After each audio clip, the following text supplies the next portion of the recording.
사실 이제 이런 일이 왜 벌어졌냐라고 하면 일단 경기가 안 좋아요. 예, 작년에 2020년, 21년 뭐 성장률 계속 마이너스. 그러다 보니까 GDP도 1인당 한 9,000달러에서 8,000달러로 네. 이제 내려간 상태고, 그다음에 물가 상승률은 아까 말씀드린 것처럼 한 9% 정도 되니까 당장 이제 민생고가 이제 와닿는 거죠. 네. 근데 이 카자흐스탄이라는 나라가 지니 개수가 한 0.4 정도예요. 0.4. 예, 빈부격차가 매우 심한 이제 그런 나라라고 보시면 돼요. 여기는 전체 부의 55%를 160명이 나눠 가지고 있어요. 160명? 예, 160명입니다. 160 가구도 아니고 160명이서 이제 전체 부의 55%를 가지고 있는 거죠. 어떻게 이렇게까지 됐대요? 최준영 박사의 지구본 연구소, 오늘도 여러분을 세계 그 어느 곳에 모셔다 드리도록 하겠습니다. 반갑습니다. 정프로고요. 네, 최준영입니다. 네, 우리 박사님과 함께 오늘은 또 어느 나라를 찾아봅니까? 뭐 사우디 이야기를 계속 해야 되는데 네.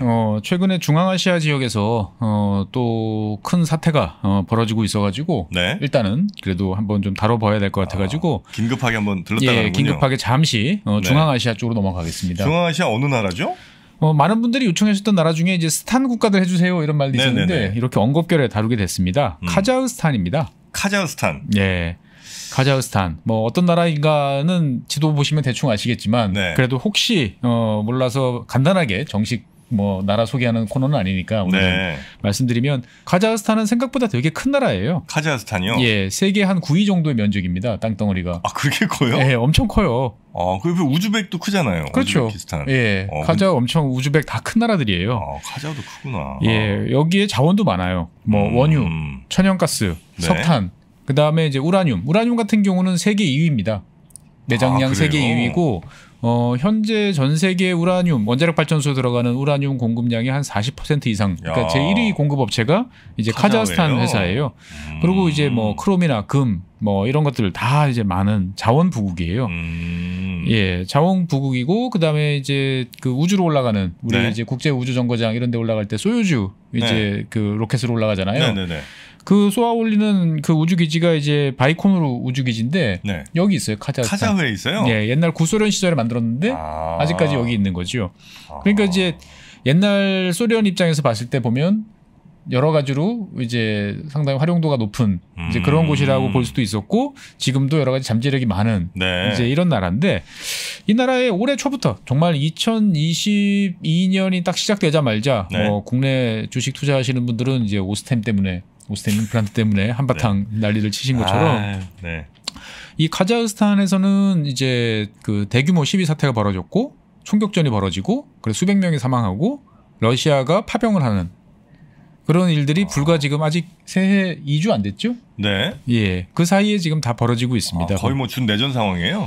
그렇죠. 일단은 이제 러시아군이 이제 진주를 하면서 상당 부분 이제 진압 활동을 해가지고 일단은 지금 얌전해진 상태인 것 같은데 어떻게 될지는 좀 봐야겠죠. 네, 시위가 아주 크게 있었던 모양이군요. 그렇습니다. 이제 시위가 꽤 컸는데 이제 원인은 되게 사소했어요. 뭐 사소까지는 아니지만 이제 이 나라 같은 경우는 원래 최근에 물가가 되게 많이 뛰고 있었어요.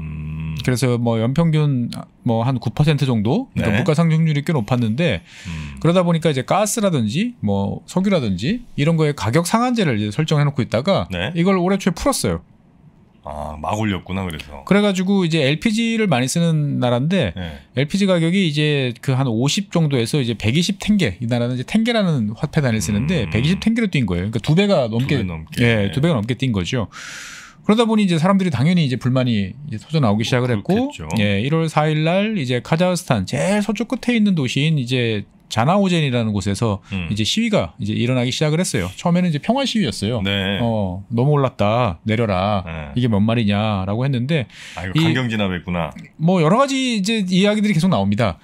근데 이제 이 카자흐스탄이 얼마나 큰 나라냐면은 이 카자흐스탄에서 수도가 아닌 이제 제일 큰 도시, 큰 도시는 이제 알마티예요. 알마티인데 여기까지 한 3,000km예요. 3,000km요? 예, 알마티는 이제 카자흐스탄 제일 남쪽에 있고, 그 다음에 방금 말씀드렸던 이제 자나오제는 제일 서쪽 끝에 있는 도시인데 3,000km예요.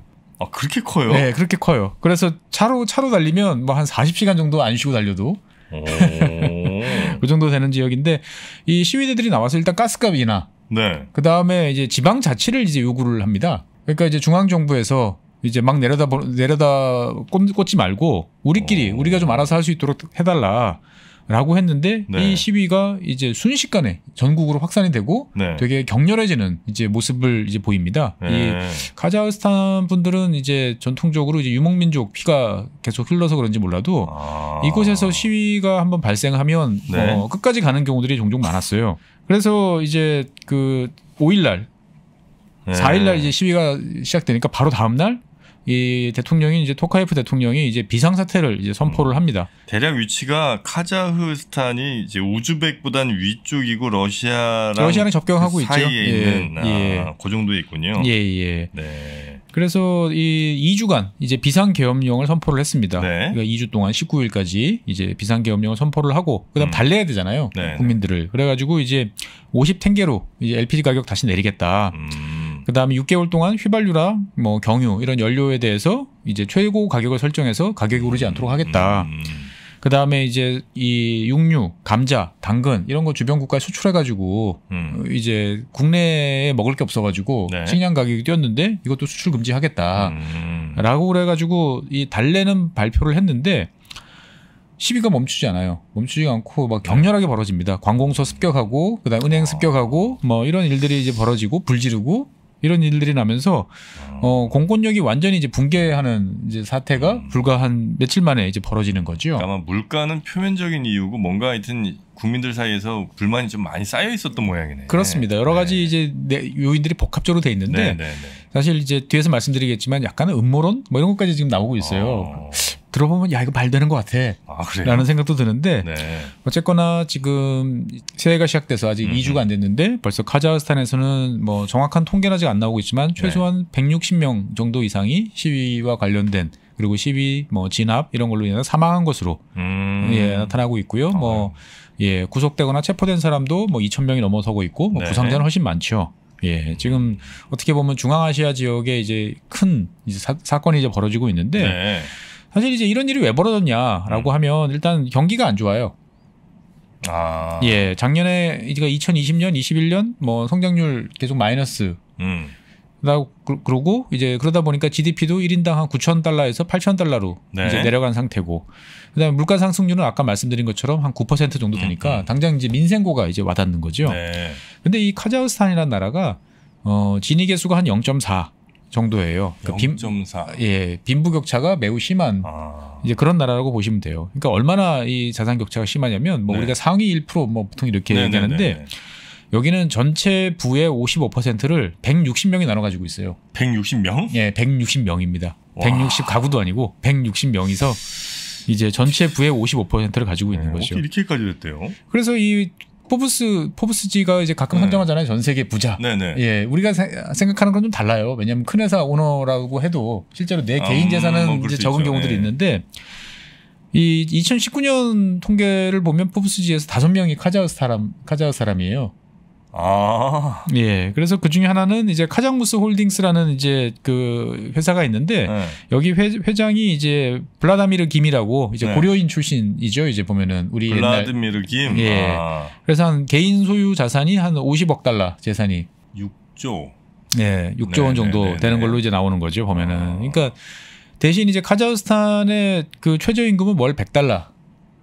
월 100달러요? 12만 원? 12만 원.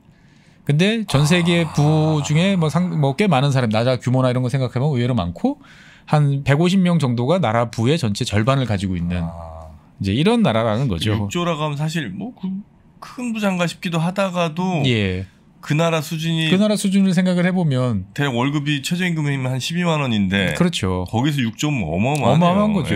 그러니까 이제 이런 그 빈부격차가 되게 극심하게 벌어져 있는 이런 상황이었고. 근데 이제 시위대 요구 사항들에 보면은 이제 시위대 구호 중에 하나가 이제 샬케트라는 이제 구호가 외쳐집니다. 샬케트? 할아버지 나가세요. 뭐 이런 뜻이랍니다. 그래요? 그럼 할아버지가 도대체 누구냐? 대통령인가 보구나. 근데 현재 대통령은 아니에요. 현재 대통령은 할아버지라 부르기는 좀 젊어요. 대한민국도 작년에 이제 한번 방문했었고. 그래요? 비교적 한국이랑 최근에 얼굴을 많이 비추신 분인데. 토카예프 대통령은 2019년부터 이제 이 카자흐스탄 대통령으로 취임했으니까 한 이제 2년 만 2년 좀 넘어간 이제 이런 상황인 거죠. 그러면 할아버지는 도대체 누구냐? 이 나자로바예프라는 분이에요. 나자로바예프라고 그러는데 지금 82살이니까 할아버지죠. 약간 상황 같은 느낌인가요? 그렇죠. 그러니까 여기도 이제 구소련 붕괴한 이후에 이제 카자흐스탄이라는 나라가 새로 만들어진 거잖아요. 그때부터 지금까지 90년부터 그렇죠. 30년 이상을 이제 철권 통치를 이제 하다가 2019년에 이제 뒤로 살짝 이제 물러놓고 이제 토카예프라는 자기 말 잘 듣는 사람을 이제 앉혀놓은 거죠. 이제 보면은 그러니까 이제 12대 입장에서 봤을 때는 이제 이 자기들이 겪고 있는 여러 가지 문제, 이 사회를 바꿔놓기 근본적으로 바꾸려면 이제 이 나자로바예프 대통령 그러니까 상황이죠. 이 위원장 현재 이제 국가안보회의 의장인데. 이 사람이 물러나야 된다. 그렇지 않으면 또 똑같아진다라고 이제 생각을 이제 하고 있는 거죠. 그러니까 국민들도 그 사이 몇 번 시위를 했었거든요. 그래가지고 이제 뭐 이렇게 저렇게 바뀌는 척했는데 다 똑같더라. 그래서 이 나자로바예프라는 이 의장은 그 지금 현재도 여당의 의장. 그다음에 안전보장 국가안보회의 이제 의장 이런 걸 맡으면서 이제 공공정책 특히 이제 경찰이나 군 이런 것들을 이제 확고하게 이제 잡아놓고 있다. 자기 사람을 다 깔아놨다라고 그러는 거죠. 그래서 이 현재 카자흐스탄 수도가 이제 그 여기도 이제 천도를 한번 했었거든요.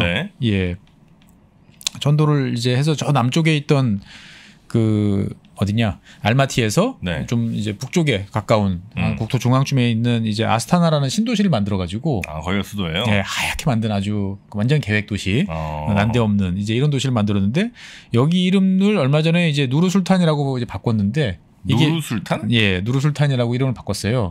근데 이게 이제 그 나자로바예프 대통령이 이제 이름을 따서 이제 만든 이제 명칭인 거죠. 이제 보면은 예. 그래서 이 나자로바예프라는 이 80살 드신 이 할아버지를 쫓아내야만 이 카자흐스탄이 바뀐다라고 이제 생각들을 했던 거죠. 여기도 이제 이슬람 국가군요. 그렇죠, 스탄 국가니까. 예, 중앙아시아는 전통적으로 다 이제 이슬람 이제 문화죠. 그래서 이제 이 나자로바예프라는 이름을 들어보시면 나 들어봤어라고 하시는 분들도 계시겠지만, 예, 대부분 누구지?라고 하시는데 귀에 익진 않은데. 귀에 익지 않으세요. 이분은 어떻게 보면 정말 옛날 소련 그 마지막 세대라고 볼 수 있어요. 푸틴보다 선배뻘이에요. 쉽게 말해서. 네.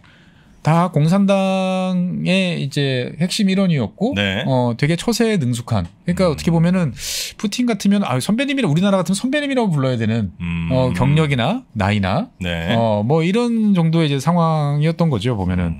그러니까 이제 1989년에 아직 구소련 시절에 카자흐스탄 공산당 중앙위원회 이제 제1서기. 그때부터 그러면 지도자였네. 그렇죠. 그러니까 이제 이런 각 지역에 이제 공화국의 이제 총서기 제1서기면 이제 그 지역 다스리는 총책임자였던 거죠. 보면. 10년부터 그 전부터 이미 그렇죠. 오래 되셨군요. 예, 그래서 원래부터 다스렸고 이 되게 술수에 능수능란했다 이런 평가를 많이 받았대요. 그러니까 어떤 술수냐면은 당시 소련은 너 올해 생산량 얼마 늘릴 거야. 그러면 얼마 합니다. 저는 이제 하겠습니다라고 딱 결심을 했는데 적어내죠. 근데 하다 보면 안 맞잖아요. 그러면 이제 데이터를 이제 살짝 바꿔야 돼요. 나 목표치를 좀 바꿔줘야 되는데. 분식회계 해야죠. 그렇죠. 근데 이제 이 처음에 적어낸 건 있으니까 이 처음에 목표치를 낮춰야 돼요. 근데 이거를 이제 그 칼자루를 쥐고 있는 모스크바에 있는 사람들한테 적절하게 평소에 관리를 잘해야 되는 거죠. 오타 났어. 그걸 고쳐줄 정도의 어떤 신뢰관계. 그렇죠. 적절한 기름칠, 이런 상납 이런 것들이 필요했는데 이게 이제 상당히 중요한 테크닉이고 어려웠다고 그래요. 어제까지 A라는 사람이 담당했는데 오늘부터는 B라는 사람이 담당할 수도 있고 어떨 때는 A라는 사람이 다 해줄 수 있을 것 같은데 어떨 때는 B라는 사람이 합의를 해줘야 되고 그렇겠죠. 상황마다 다른데 그런 걸 잘했다. 이런 걸 잘했다. 그래서 이제 카자흐에 이제 딱 자기 통치를 이제 하고 있다가 그 다음에 이제 공산주의가 이제 무너졌죠, 소련이. 그러면서 갑자기 이제 우리 카자흐스탄 독립한다. 나를 따르라. 이렇게 된 거죠, 이제 보면은. 이 카자흐 민족의 어떤 민족주의를 막 내세우면서. 보통 그럴 때 이제 새로운 인물들이 등장하기도 하는데 이 사람은 어떻게 잘 그걸 넘겨서 또 자기가 그렇죠. 짱짱 먹었네요. 그러니까 이제 카자흐라는 지역이 러시아인들도 있었지만 카자흐족이라는 어떻게 보면 민족주의 또 이제 소수민족들이 다수를 점하고 있던 지역이니까 그 민족주의 감정을 자기가 잘 읽었던 거죠. 잘 읽어서 그거를 적절하게 이제 잘 활용을 이제 했던 거죠 보면은. 그러면서 지금까지 이제 한 30년 이상 네. 이제 나자로바예프 대통령이 이제 통치를 하고 있는데 사실 이 카자흐라는 지역은 이 옛날 제정 러시아 뭐 이런 지역 때는 주로 이제 유배지로 많이 사용됐다고 그래요. 아, 그래요? 예. 그 다음에 이제 그 뭐 스탈린 같은 경우에도 이제 이 지역에 뭐 민족들을 자꾸 이제 여기저기 해서 이제 이주시키는 넓기만 한 빈 땅. 그러니까 지하 자원은 풍부하나 그렇게 막 그 옥토고 뭐 이런 데는 아닌 모양이군요. 잘 가꾸면은 꽤 옥토였죠. 아, 그래요? 예. 그래서 이제 사람들 강제로 정착시켜서 고려인들도 여기 가서 이제 농장도 가꾸고. 개척하라고 하고. 예. 이렇게 됐는데 뭐 땅이 넓고 그다음에 사람은 별로 없으니까 이제 소련 입장에서 봤을 때는 핵실험하기 딱 좋은 데였죠. 그래서 여기서 이제 많은 핵실험이 이루어졌고. 아, 그래요? 실제로 이제 구소련이 붕괴됐을 때 이제 카자흐스탄은 우크라이나와 더불어 가지고 이제 1000개 이상의 핵탄두를 보유한 이제 그런 나라였어요. 언제 기회 되면 말씀드리겠지만 뭐 결국은 다 반납했죠 이제. 예, 반납했는데 러시아로서는 이제 이 중앙아시아에서 어떤 카자흐스탄이라는 나라를 이제 잘 이제 관리하고 해야만 중앙아시아 지역에 자기의 영향력을 잘 이제 할 수 있는데 이 나자로바예프라는 사람이 이렇게 녹록한 사람은 아니었다라는 거죠. 소련 출생이다 보니까 러시아의 어떤 그런 움직임들 이런 것들을 잘 파악을 해서 예, 적절하게 견제를 이제 해왔던 거죠 보면은. 근데 이제 이 사태가 심각해지니까 토카예프 대통령이 이제 사건이 벌어지자마자 바로 러시아에다가 개입을 요청합니다. 그러니까 이제 어떻게 보면 너무 빠르다 싶을 정도로 문제가 생기자마자 뭐 자기네 이제 군이나 뭐 경찰 이런 걸 동원하고 어떻게 해결을 하다가 안 되는 게 아니고 바로 이야기하다 저기 사건이 터지자마자 비상계엄 선포하고 바로 이제 요청을 하는 거죠 보면은. 근데 이제 러시아는 여기에 대해서 이제 바로 이제 즉각적으로 반응을 해가지고 이제 공수부대를 중심으로 뭐 기갑도 합해가지고 한 5,000명 가까이 이제 파병을 합니다 보면은. 파병을 하는데 이렇게 신속하게 러시아가 파병을 한 이후에는 러시아는 우크라이나를 되게 중시한다고 제가 많이 말씀드렸잖아요. 자기네 영토였다고. 그만큼 이제 카자흐스탄을 되게 중시해요. 왜 그렇죠? 왜 그러냐면은 그러니까 푸틴의 이제 멘토, 푸틴의 정신적 스승이라고 할 만한 사람들이 몇 사람 있었는데 그 중에 한 사람이 이제 솔제니친이에요. 솔제니친? 예. 나 들어봤어. 솔제니친 그 사람은 좀 문학가죠. 옛날에 이제 구소련 시절에 강제 수용소를 이제 실태를 폭로한 이제 뭐 수용소 군도 이런 책을 써가지고 예, 추방되기도 하고 박해받고 하는데 이 솔제니친이라는 이분은 이제 그러한 활동도 했지만 다른 한편으로 보면 슬라브 민족주의자예요. 예. 그래서 이제 구소련 붕괴 때 구소련이라는 체제는 존속할 수가 없는 체제였다라고 깨끗하게 인정을 하는 거죠. 대신 이 슬라브 민족, 러시아라는 나라 입장에서 봤을 때는 우크라이나, 벨라루스, 카자흐스탄 이 세 나라는 영토적으로 봤을 때 러시아 역사와 뗄래야 뗄 수 없는 곳이다. 그래서 이 지역에 있는 러시아 사람들이 꽤 많다. 그래서 이 사람들을 묶어서 슬라브 민족만의 러시아 슬라브족의 어떤 국가를 건설해야 된다. 그게 어떻게 보면 러시아가 가장 평화롭게 그리고 외세로부터 침략을 받지 않고 살 수 있는 길이다라는 이야기를 이제 합니다. 2000년대 초반서부터 여러 매체를 통해서 막 하는데 푸틴이 여러 번 찾아갔어요. 여러 번 찾아가서 대화를 되게 많이 나누고 이러한 솔제니친의 이제 이 주장에 대해서 되게 감동을 받고 공감을 하고 그래서 곰곰 생각을 해보면 푸틴의 지금 여러 가지 행보들이 맞아 떨어져요. 예. 그렇죠. 민족주의적 성향 이런 민족주의적 성향이 있으니까 그러니까 지금도 이제 카자흐스탄 북쪽에 주로 러시아 계통 사람들이 많이 살거든요. 그러니까 이제 지금의 카자흐스탄 전부를 다 영토로는 하지 않더라도 러시아 사람들이 사는 곳은 내 영토로. 그 다음에 나머지 지역은 나의 영향권으로 이렇게 이제 할 수도 있는 거죠 보면은. 그래서 이제 2015년부터 이제 러시아와 카자흐스탄은 이제 유라시아 경제연합이라는 그 지역 공동체가 있는데 연합을 이제 구성한 상태고. 그 다음에 이제 카자흐스탄은 이제 이 지역 카자흐스탄, 러시아, 그 다음에 뭐 아르메니아, 키르기스탄, 우즈베키스탄, 타지키스탄 이런 나라 옛날 중앙아시아 국가들이 러시아랑 같이 묶은 이제 집단 안보 조약 기구 이 CSTO라고 하는 이제 이 회원국 옛날 군사 동맹 같은 이제 이런 곳이 있는데 여기 회원국이에요. 그래서 이제 이 토카예프 이제 대통령은 이제 이 CSTO에다가 엄밀히 말하면 러시아한테만 요청한 게 아니고 CSTO 집단한 그 안보 조약기구에다가 요청을 한 거죠. 우리 좀 도와줘.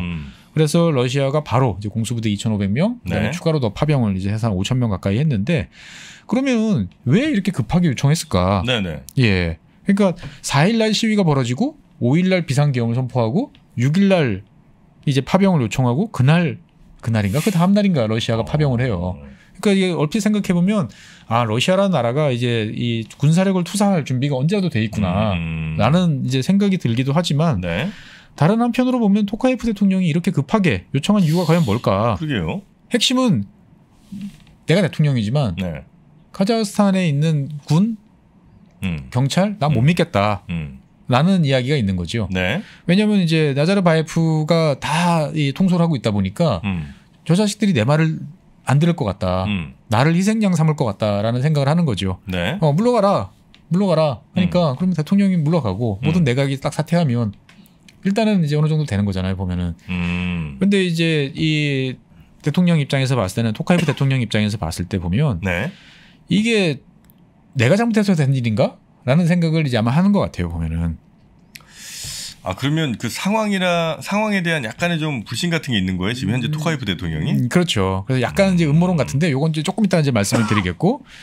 그래서 이제 러시아 같은 경우는 왜 그러면 이렇게 급하게 네. SOS를 쳤다고 그래가지고 바로 기다렸다는 듯이 갔냐라고 하면 러시아도 요즘에 이 물가 상승에 대한 국민들의 불만이 되게 높아지고 있다고 그럽니다.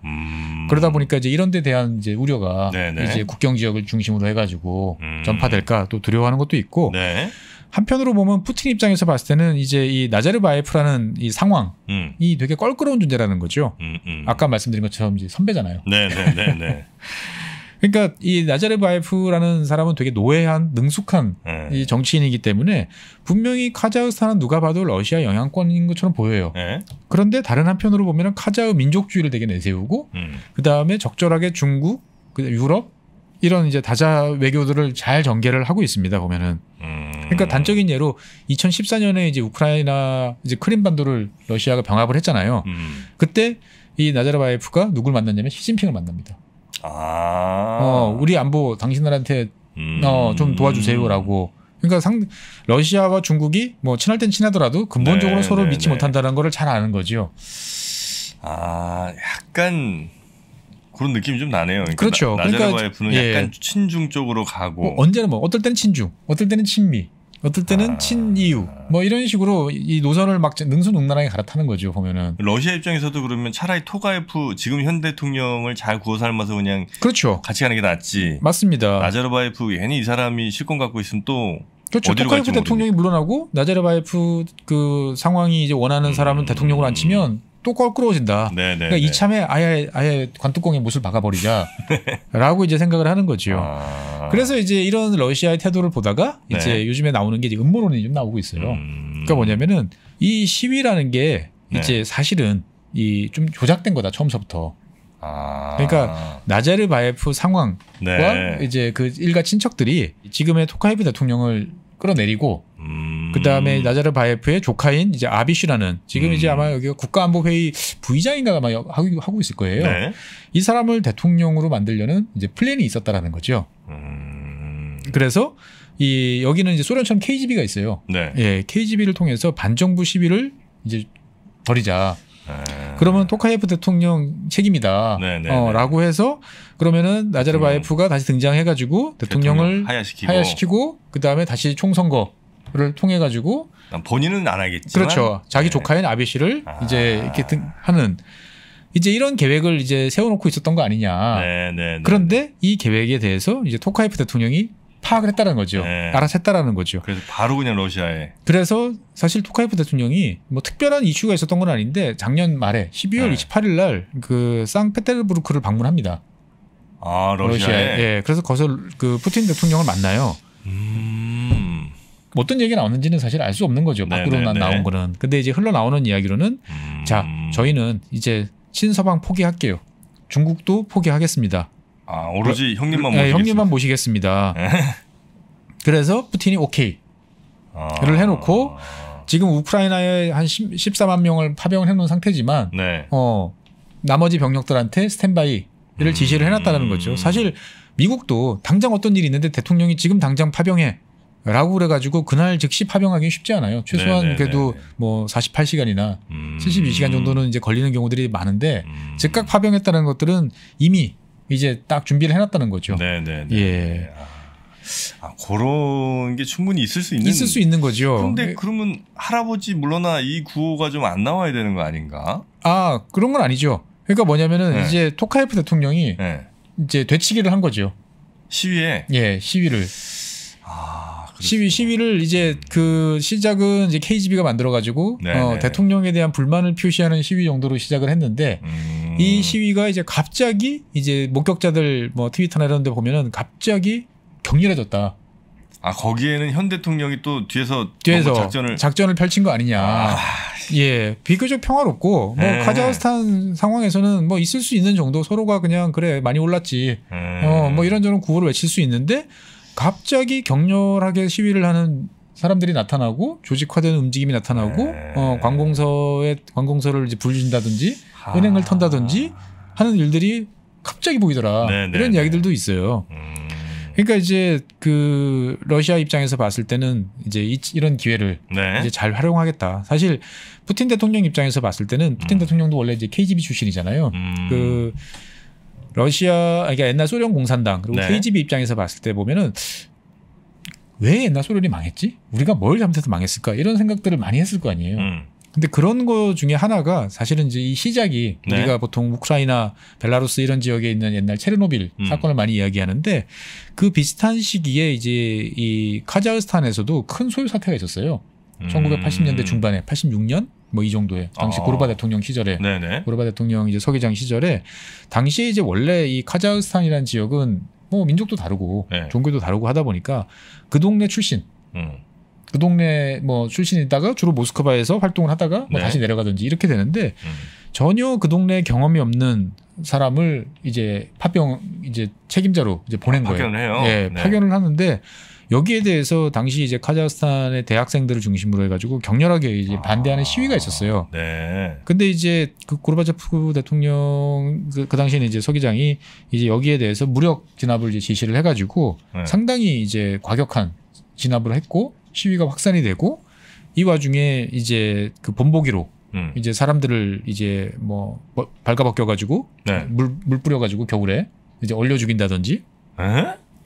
뭐 이런 이제 잔악한 일들이 좀 벌어지면서 더 격렬하게 이제 한바탕 이제 아주 극렬한 이제 시위가 있었다고 그럽니다. 한겨울에 물을 뿌려서 동사를 시켜요? 여기 30도 정도 되니까 영하 30도 정도 되니까. 당연히 그런 짓을 했어요. 예, 그러면서 이때부터 이 카자흐 민족 소수 민족이 우리는 러시아랑 더 이상 같이 못하겠어. 라고 해서 소수 민족이 본격적으로 목소리를 내는 계기가 됐고 이 사태를 계기로 해가지고 뭐 옆에 있는 우즈벡이라든지 다른 나라들이 우리도 그런 것들이 이제 잠재돼 있다가 한 3, 4년 쫙 올라오고 있었다가 갑자기 이제 구소련이 붕괴가 되면서 너도 나도 구소련을 지키겠다 같이 가자라는 게 아니고 다 독립을 선언한 그러다 보니까 이제 그 푸틴 입장에서 봤을 때는 과거를 다시 되돌려 놓을 수 있는 어떠한 그러한 핵심 이제 그 포석으로 이제 카자흐스탄을 이제 볼 수 있는 거죠 보면은. 그래서 러시아가 아주 긴급하게 지금 들어왔고 그래서 전국은 어쨌든 일단은 그래서 전국은 일단 진정이 됐어요. 진정이 이제 된 상태인데 이게 이제 잠시 그럴지. 그래서 뭐 미국 같은 경우는 이제 그 러시아의 파병에 대해서 일단은 경고를 했어요. 니들은 한번 들어가면 잘 안 나오더라. 뭐 이런 식으로. 근데 러시아는 우리는 요청에 대해서 들어간 거고 사태가 정리되면 우리 바로 나올 거다니까. 너희들처럼 몇 년씩 안 있을 거야. 이런 또 이제 서로가 가시도친 설전을 벌이기도 했고.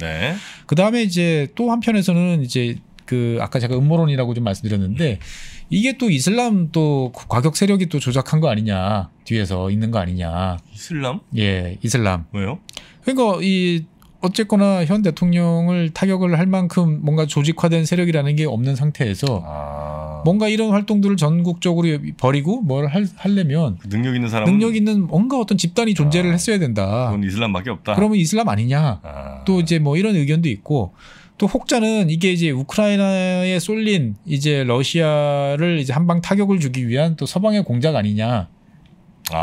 예, 또 이런 이야기를 하는데 그건 아닌 것 같아요. 제가 봤을 때. 예, 그건 아닌 것 같다는 생각이 좀 드는 거죠. 러시아가 지금 우크라이나 쪽에 지금 정신을 쏟고 있는 상황에서 뭔가 버릴지도 모르니 좀 분산을 시킨다. 그렇죠. 성동격서죠.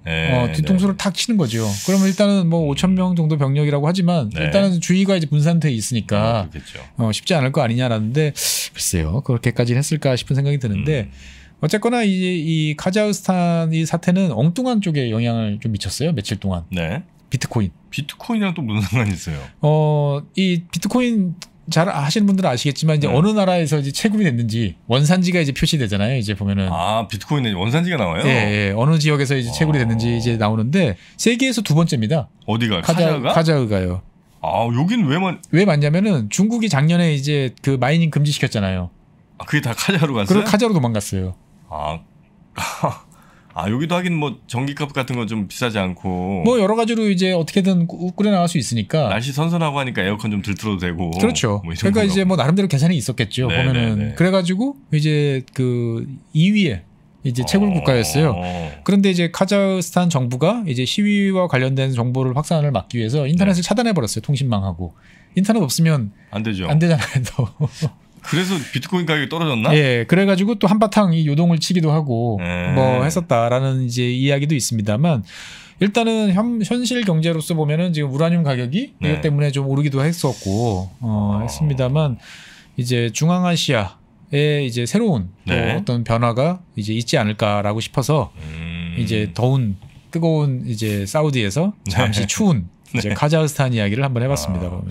자, 이 카자흐스탄에 지금 최근 시위가 아주 격해졌었고 지금 현재는 이제 러시아의 개입으로 조금은 표면상으로는 안정을 취하고 있습니다만 이게 계속 안정으로 갈지 아니면 안정으로 갈지 더 큰 문제로 갈지 그다음에 그 이후에 카자흐스탄은 이제 어떤 노선을 걸을지 친러 노선을 확실하게 걸을 것인지 아니면 기존에 어떻게 보면은 이제 여러 가지 등거리 외교를 하면서 자신의 이익을 극대화하는 외교 노선을 유지할 것인지 누가 또 실권을 쥐게 될 것인지 그렇죠. 앞으로 또 지켜봐야 될 이제 대상인 거죠. 여러 음모론과 시나리오들이 뭐 난무하는 상황 요거는 저희가 쭉 지켜보면서 계속해서 업데이트를 또 해드리도록 하겠습니다. 자, 오늘 카자흐스탄 사태를 저희가 긴급하게 좀 우리 최진영 박사님과 정리를 해봤고요. 이렇게 계속해서 앞으로도 전 세계에 일어나는 여러 일들에 대해서 너무 그 외신 뉴스 정도로만 머무르지 않고 좀 깊숙한 이야기 함께 들어보는 시간 계속해서 갖도록 하겠습니다. 자, 오늘도 저희와 함께 해주신 법무법인 율촌의 최준영 박사님 대단히 고맙습니다. 네, 감사합니다.